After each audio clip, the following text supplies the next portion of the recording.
It is Tuesday, November 14th, 2023. Today I want to talk about a little bit about market cycles and crypto. You hear a lot of people talk about four-year market cycle. It's a four-year market cycle. And that's kind of what it's been in the past. And what that means is it means 4 years from the top to the top, or 4 years from the bottom to the bottom of the crypto price and dollar price. But it's really not that. The dollar price is just a reflection of the energy that's in the market at a given time. So when you look at a chart, you can see, whoa, there's a big peak, and then there's a crash down, and then there's a bottom. And then it works its way back up. Oh, there's a big peak, and then it repeats itself. And it repeats itself roughly every 4 years. Kind of, that's the way it's been. The last cycle was a little bit different. And in the beginning, you had to look at it based on Bitcoin because that was really the only coin. There was a few other ones, but that's the only one that had been around long enough to really chart the cycle, and see where the peaks and the troughs are. But, in 2017, before that it was, I think 2014 it had a big top, but then it was 2017. There was another big top. And so then it went from 2017 to 2021. And that was the other big top. But not necessarily, but if you look at months between, it's almost as if the peaks in the cycle, the months in between the tops, might be shortening a little bit. Now, I looked at it from the bottom to the blow-off top, and that's been pretty consistently about 36 months, I think it is. Maybe it's 39 months. I think it was 36 months. So about 3 years from when it hits that first absolute just trough, bottom, horrible, oh my God, it's going to zero moment, until it gets to that big blow-off top again. It's like 36 months. Now, that was a little bit different in 2021 because you saw Bitcoin peak in about December 2017, January 2018, that whole time frame there. But it was really December of 2017 is when Bitcoin, Litecoin hit their tops. And then the little altcoins, a lot of the newer coins, they kind of bled into January of 2018 and went way up then. But if you look at the real peak in the market, it was December 2017. Well, the next peak in the market with all that action came in May of 2021. So that's 36 plus 6 months, maybe 42 months. January, February, March, April, May, 5 months. So about 41 months. 41 months to the peak. So it wasn't exactly 48 months to where it's like, oh, that's the 4-year cycle. It was 41 months. So what happens if that, peak to peak? Now, the thing with 2021 is, though, Bitcoin had a double top. So that kind of threw a wrench into it. We were used to seeing these big blow-off tops, big candle up. Well, in 2021, we saw the big candle up, not all the way up, not real straight up, but then it kind of came down, and then boom, it went back up in November-ish. So it's like that big peak got spread out over a series of months. Now, you could say maybe that had something to do with the whole COVID situation. It's hard to say. The fact is, the energy was in the market in that time frame. Didn't necessarily all hit at once in a big crescendo moment, a big moonshot. It was almost like a, the rocket's up, and then it goes up again, and it never went like this. It kind of went, hitting the firmament, right? Bouncing back. So, this next market cycle, it's tough to say. Some people say, we're in a super cycle now. It's going to be a situation where this time is different. I mean, it could be. Very well could be. I see a diminishing return in Bitcoin itself, not necessarily the other alternative coins to Bitcoin. But I do see Bitcoin kind of flattening out. You don't see in each cycle, the number of times that Bitcoin goes up in dollar price is less and less. And it looks like it's getting to the point where it's going to kind of flatten out, which is a good thing long term because it stabilizes itself then. It's, hopefully it gets to the point where you've got more adoption and more, it's more of a mainstay currency and form of money that it does kind of stabilize itself. Kind of like you see gold and silver. They kind of stabilize themselves to where they don't move a whole lot. There's other reasons for that. But that may be what's happening in this cycle. We're starting to see the flattening out of Bitcoin to where you don't have the massive ups and downs and really extremes. Now, a lot of people who want to make a lot of money don't like that. They like the volatility. Hey, I want to be able to buy real low and sell it really high when it pumps. Maybe it won't pump so much anymore. Maybe some of these other coins will do the pumping, because I think there's so much money in Bitcoin that it's really hard to move it that quickly anymore. Gotta block the sun here. Need my vitamin D, but you know, glaring looks weird. Sit like this, I guess. So you think about how much money and energy it takes to go into Bitcoin to make it move. To make Bitcoin double from where it's at right now, it would be an all-time high if it doubled. You know, so it'd be sitting at $70,000, $72,000, somewhere around there, if it doubled from here. But look at the money that, you know, that has to go into that. I don't know what Bitcoin's market cap is. I don't think it's $1 trillion. Let's say it's $1 trillion, the market capitalization of Bitcoin, all the Bitcoin and what it's worth now. To go to $72, it's got to double. So you got to throw another $1 trillion into it. You take a coin like Litecoin, which, I don't know, the market cap, I'm just guessing, is $5 billion.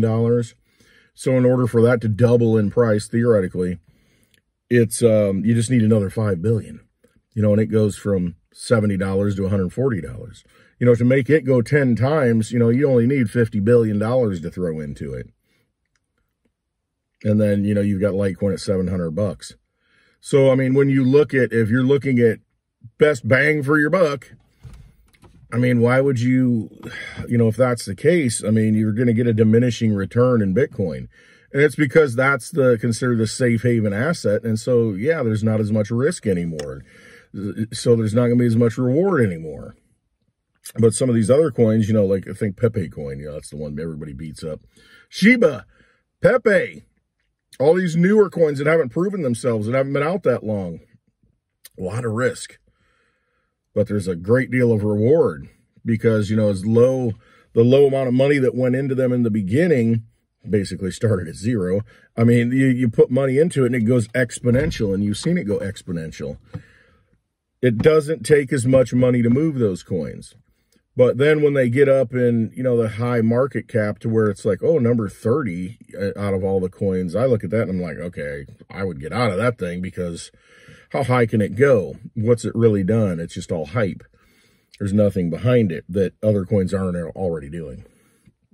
So as far as the market cycle goes, I don't know. I mean, if you think of the market peak in May of 2021, if that was it, and then, yeah, we had a double top, you know, down the road. But, I mean, what happens if, you know, that was 41 months from the prior high in December 2017.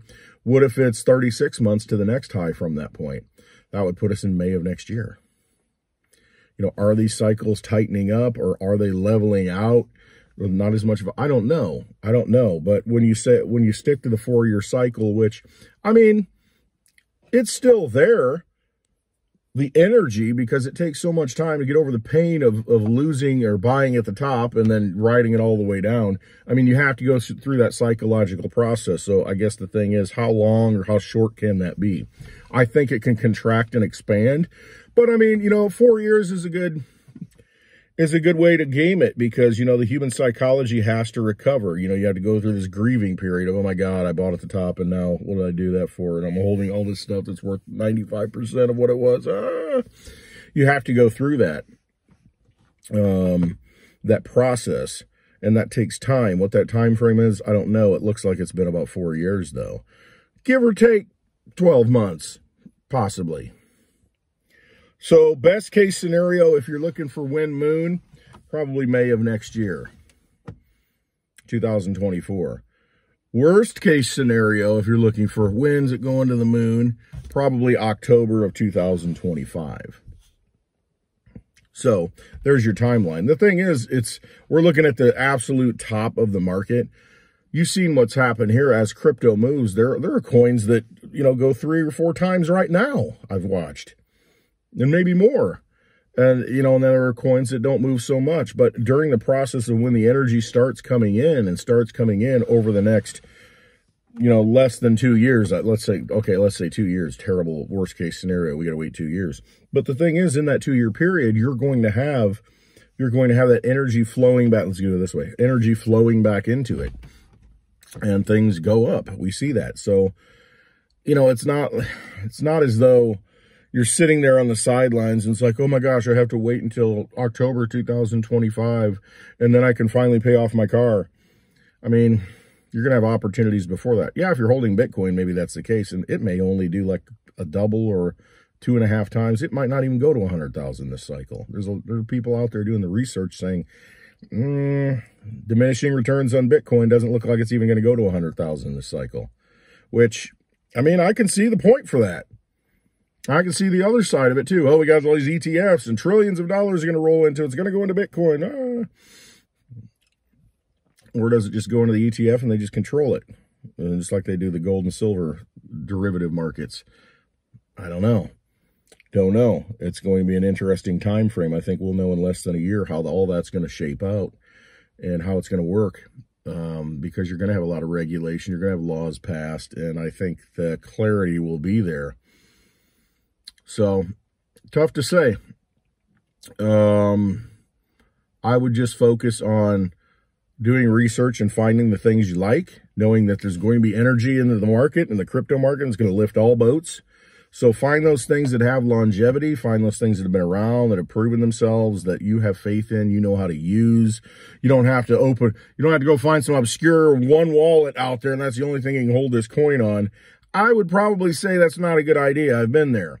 And when that coin's no longer on the Play Store or on the Apple Store, what are you going to do with your coins? Yeah, you got the little seed phrase or the numbers or however they do it, but you don't have another wallet to open it up into. So, I mean, liquidity is a big thing. You know, adoption's a big thing. That's why I'm a big proponent and fan of Litecoin. Every wallet, you can put Litecoin on it. I mean, every exchange has Litecoin on it. I mean, it's been out there and you've got a lot of options. I don't like having a coin that, oh, it's going to pump, but you can only hold it on one wallet. A little scary. Been burned that way. So even though you think it does, and then you can't even get rid of it when you want to. It's not liquid and it's on no exchanges. And do your own research on this. Higher the risk, potentially higher the reward, and it could go to zero. You might not be able to even use it.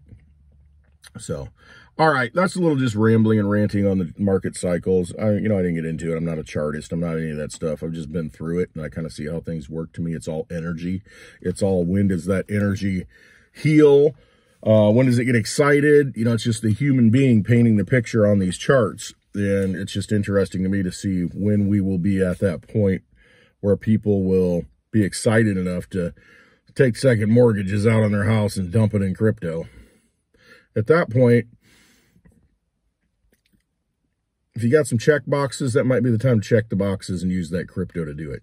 Pay off your house, pay off your car, do the things you need to do to get free using that crypto. There's always going to be somebody coming into the market, thinking it's going to go up forever and this time is different. Make this time different in your own life. Do the things you want to do and need to do to make you free now when you're given the opportunity. Make this time different for you. Use that tool when it's presented to you. And don't look back. Because if you'd done that earlier, a few years ago, and you look where you're at in crypto now, it's like, wow, if I just would have done it, and look at, I'm holding all this stuff that went so low, and now I got to wait for it to go back up. Oh, what was I thinking? Don't be in that situation again. Learn from that, prepare for that moment, be able to use your crypto to accomplish the goals that you want in your life to make you free and make you a happier human being. That's what it comes down to. So, all right. Love you all. Hope you have a wonderful Tuesday, November 14th, 2023. Exit the Vampire Casino. Find ways to do that. They are just creating money out of nothing. Inflation, baby. Pump that price. Keep that money flowing. All right. Love you all. Trust yourselves. Have a wonderful Tuesday.